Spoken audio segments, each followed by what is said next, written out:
తల్లులు తమ పిల్లలకు పాలు ఇవ్వకపోవడంతో చాలా సమస్యలు ఎదుర్కోవలసి వస్తుందని చెబుతున్నారు నిపుణులు. దాదాపు 30% మంది మహిళలు స్వచ్ఛందంగా లేదా కొన్ని కారణాల వల్ల తల్లి పాలు ఇవ్వడం లేదు. గత 2-3 ఏళ్లుగా తల్లి పాలు ఇవ్వని మహిళల సంఖ్య వేగంగా పెరిగిందని నిపుణులు చెబుతున్నారు. ప్రతిరోజు దాదాపు 20-25 మంది మహిళలు తమ పిల్లలకు పాలు ఇవ్వకపోవడం సమస్యతో వెళ్తున్నారు. స్వచ్ఛందంగా పాలు ఇవ్వడానికి ఇష్టపడని మహిళలు 4-5 మాత్రమే. మిగతా అందరూ పాలు ఉత్పత్తి కాకపోవడంతో పాలు ఇవ్వలేకపోతున్నారు. వారికి రక్తపోటు, మధుమేహం, మునుపటి శస్త్రచికిత్స, కుటుంబ సమస్యల కారణాల వల్ల తల్లి పాలను ఉత్పత్తి చేయలేకపోతుంది. మొదటిసారి తల్లులయ్యే స్త్రీలలో కూడా ఈ సమస్య వస్తుంది. పిల్లలకు తల్లిపాలు ఇవ్వకపోవడం వల్ల మహిళలలో అనేక రకాల వ్యాధులు వస్తున్నాయి.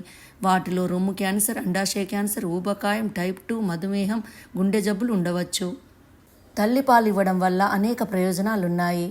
తల్లి, బిడ్డ ఇద్దరు ఆరోగ్యంగా ఉంటారు. పిల్లలకు తల్లిపాలు ఇవ్వడం ద్వారా మహిళలు బ్రెస్ట్ క్యాన్సర్ సమస్యను దూరం చేసుకుంటారు. అంతేకాకుండా బరువు తగ్గి ఆరోగ్యంగా ఉంటారు.